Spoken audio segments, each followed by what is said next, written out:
Hey there, my name is Mateus Clement. I'm a video editor, and I thought I might share some productivity tips that I have using mice and gaming keypads. I don't see it too often anywhere else, so I'd like to share my experience and some of my keyboard shortcuts. So here's my setup. I got my dual monitor set up.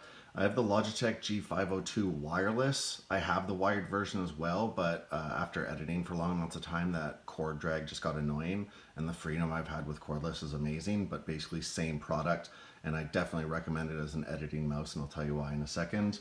Here's the Logitech G13, really rare to find nowadays. Logitech discontinued them, and if you can find them for less than like $200, which is insane. You can also use like a Razer Orb Weaver, or you can find some no-name keypads on eBay and Amazon, but the difference is the software. And so quite often going with Razer or Logitech is the better choice because you're able to program in your software what it is that you want to do.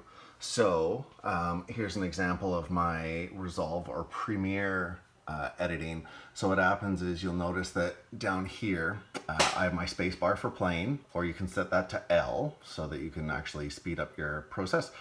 Oh yeah, there we go. That's what this is my L button. And then using the joystick, I don't use it for up and down. What I do is I use it as a tool function. So whether it be cutting or for my pointer. And then from there, I try to keep it within the claw grip. And so you'll see right here, your natural hand positioning leads your WASD kind of configuration. Alt is where my thumb is, tab is here, escape is up here, and then shift is down here. I like the Logitech keyboard because it actually has wider keys instead of them all being the same size. And I just find the ergonomics a lot better than the other gaming keypads that I've used. So anyway, back to what I've programmed. It all depends on what you use. I mean, as you can see, in and out are easy to access. Cut, copy, paste are also frequent. G4 is where your finger will sit a lot, and so saving just makes sense, especially if you're using Premiere. And so, and then from there, I just have my marker and synchronization. So, you know, this is gonna be your standard. This took me a while to figure out. These are the things that I use most frequently, and the great part is that I can just quickly program something that's not programmed, such as G16 all throughout there. If I'm doing something like I want to synchronize a lot, I found I was doing that a lot more in Premiere, so I programmed that there. So you can move this around and program whatever you want within the software. And so if you actually decide, okay, I'm gonna program that. You have default ones here. You can have it media. So on my day-to-day stuff, for example, I have some of my buttons set to volume up and volume down and mute. And so those can automatically be found in here. So you can custom program your own keystrokes, and it just makes it so that whatever software you're using, you're able to tailor it to what you want to do. And then I want to talk about my mouse a little bit. The other thing I'm going to mention about the keypad is that you have different banks that you can set. It's hard to see on the display. There we go. So you can see right now I'm set up to play some Crysis, but then what I can do is I can go down and I can set it to Premiere. Now you have a choice that where you can lock the profile, or you can make it so that it just remains neutral to what the open app is. So you'll notice it's in the default profile, and part of the reason is that I have like just a generic Windows window open, so it'll automatically select what you're going to like whatever app you have open. So if I did open Crysis, then it would automatically default to that. Sometimes it's a little buggy, but for the most part it does work well.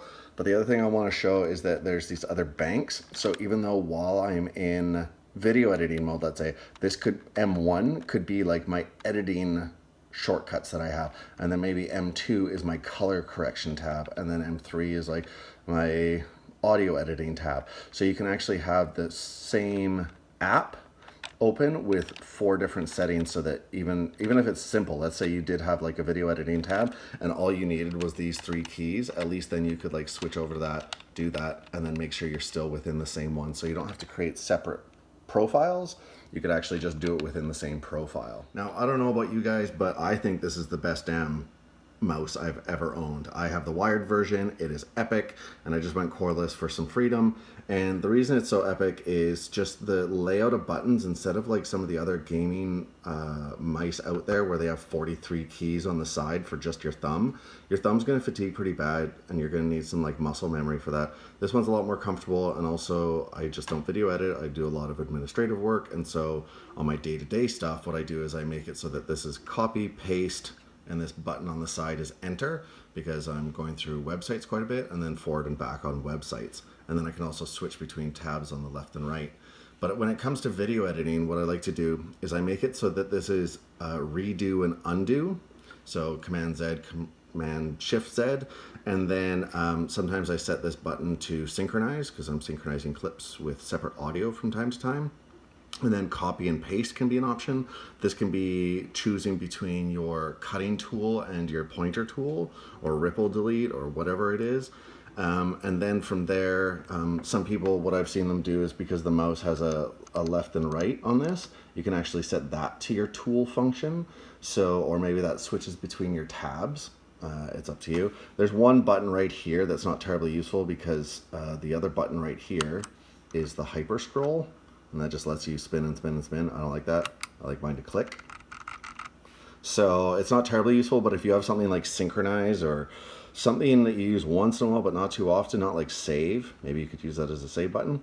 That's an option. So really you get your standard, 2 mice, and then you have 1, 2, 3, 4, 5, 6, 7 practical ones, and an 8th one that you can use.